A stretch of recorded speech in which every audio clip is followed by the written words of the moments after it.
শুনছেন তো নাকি?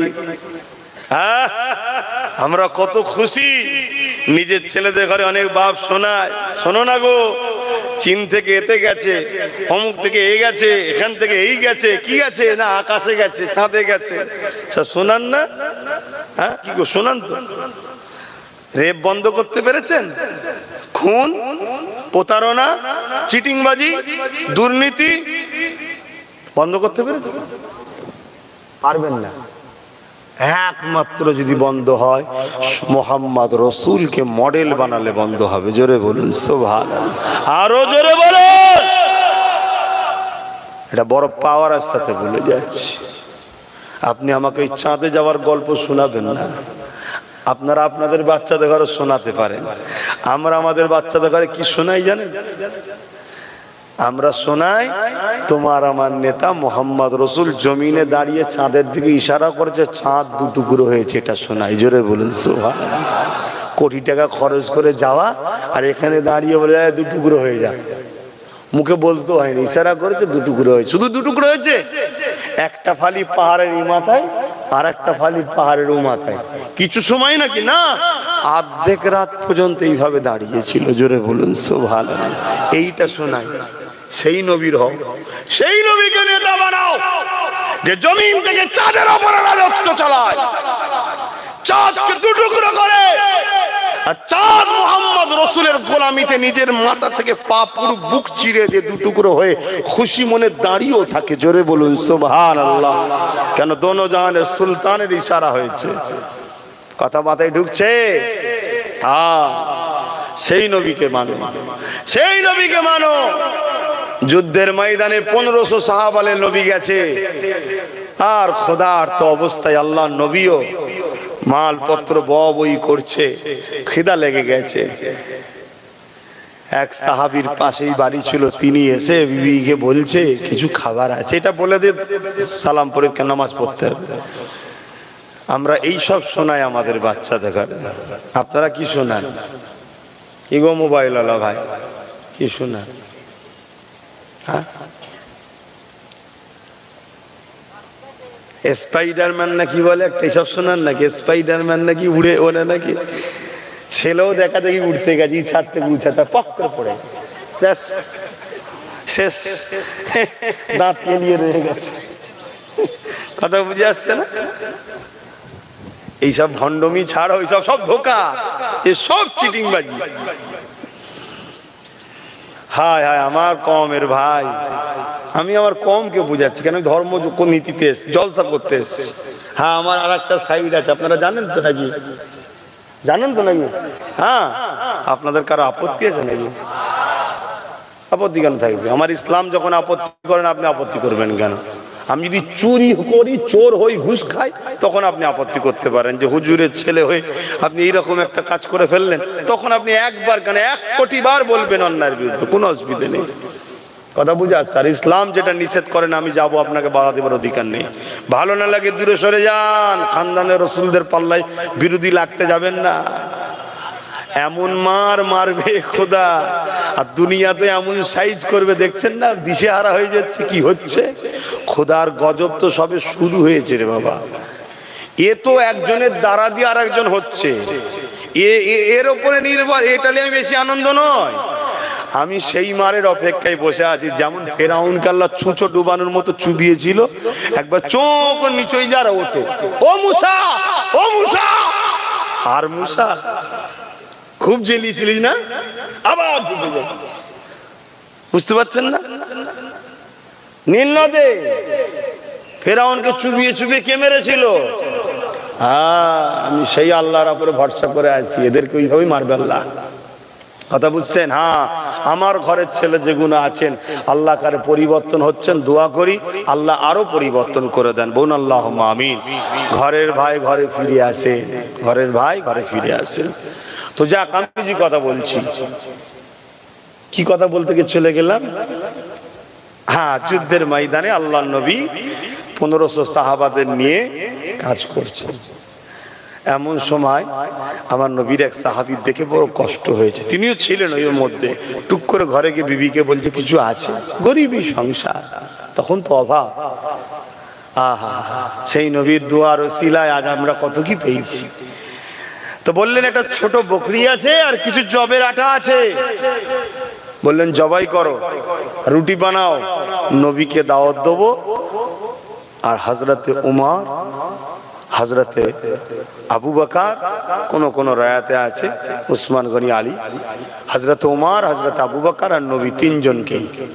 কথা বুঝে আসছে? রাসূলুল্লাহর কানে কানে যে বলছে হুজুর একটু আমার বাড়িতে দাওয়াত, আপনার, আবু বকরের আর উমর তিনজনের দাওয়াত। শুনছেন? হুজুর চলেন, সামান্য কিছু খাবার আছে বলে সাহাবী রওনা দিয়েছে, যাও রেডি করো। আর নবী হাঁক দিচ্ছেন, আমার সাহাবারা শোনো। সবাই ঘুরে দেখেছে, 1500 সাহাবা। আর ওই সাহাবীও কিছুটা দূর থেকে ঘুরে দেখছে। চলো তোমার এই ভাইয়ের বাড়িতে দাওয়াত।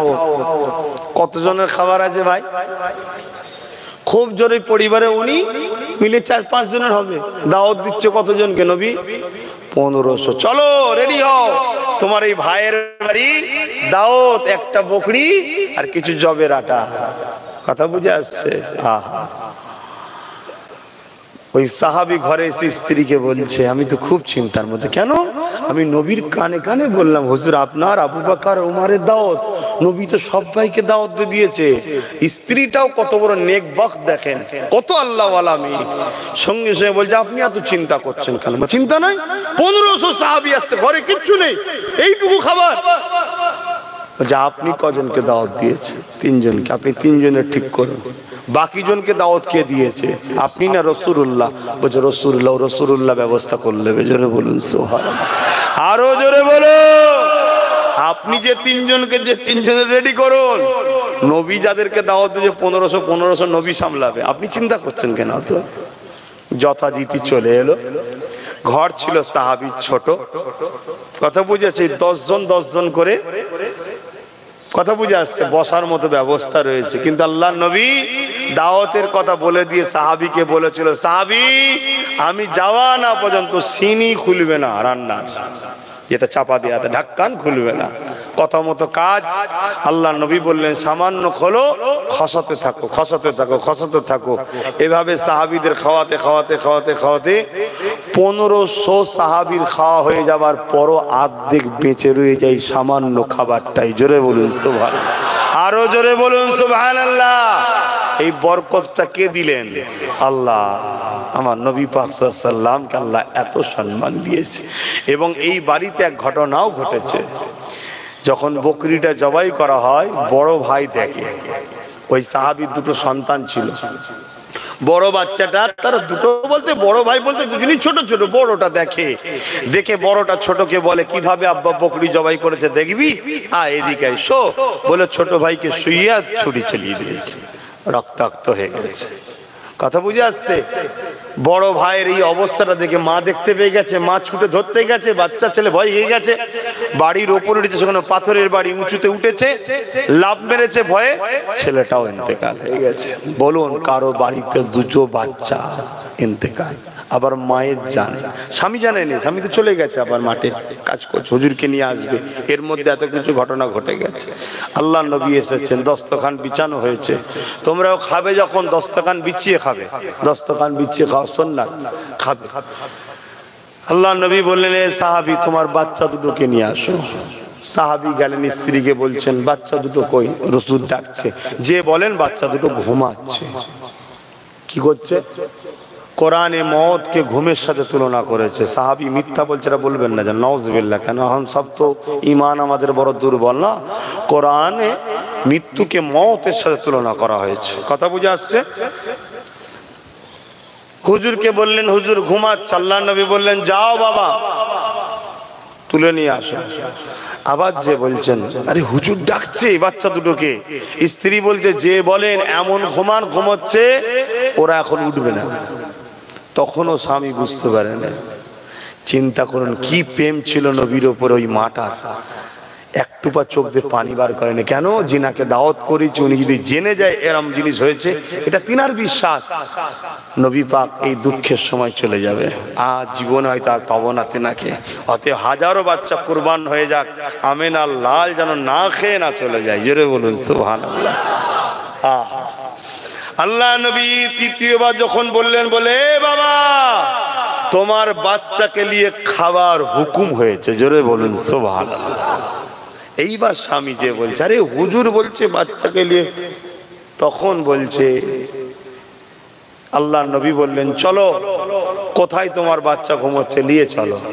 সাথে করে নিয়ে গেলেন পাশের রুমে, সাদা কাপড় ঢাকা দিয়া আছে। স্বামী তো পুরা হতভম্ব, বাপ দুটো বাচ্চার লাশ হঠাৎ করে দেখেছে, পুরো হতভম্ব। স্ত্রী চোখ দিয়ে পানি, হুজুর এই ঘটনা ঘটে গেছে। আল্লাহ নবী কিচ্ছু বলেন, শুধু বলেছে মেহমান এসেছে, শুয়ে আছো, চলে আস, উঠে পড়ো।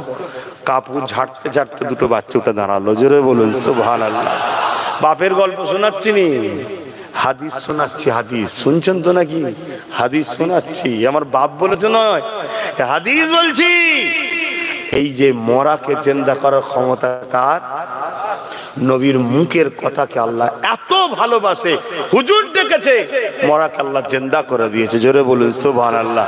কিছুক্ষণ শুধু জিন্দা হয়েছে তা নয়, ওই বাচ্চা দুটো পরে বড় হয়েছে, সাহাবী হয়েছে, রাসূলুল্লাহর সঙ্গে লড়াই করেছে, সংসার হয়েছে, আওলাদ হয়েছে, আবার আল্লাহর হুকুমে ইন্তেকাল করেছে, জোরে বলুন সুবহানাল্লাহ।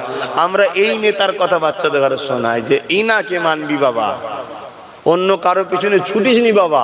শুনছেন না শোনেন না? আপনারাও আপনাদের বাচ্চাদেরকে এই নেতার ট্রেনিং দেন, ইনাকে চিনান, ইনাকে ভালোবাসান, ইনার আদব কায়দা শিখান। তো যাক, নামাজ আছে, আমি কথা আর বাড়াবো না। কোন রকম ভাবে আল্লাহ যতটুকু যা বলালেন আলহামদুলিল্লাহ। এখন একটু সালাম দেবো, ইয়া নবী সালাম।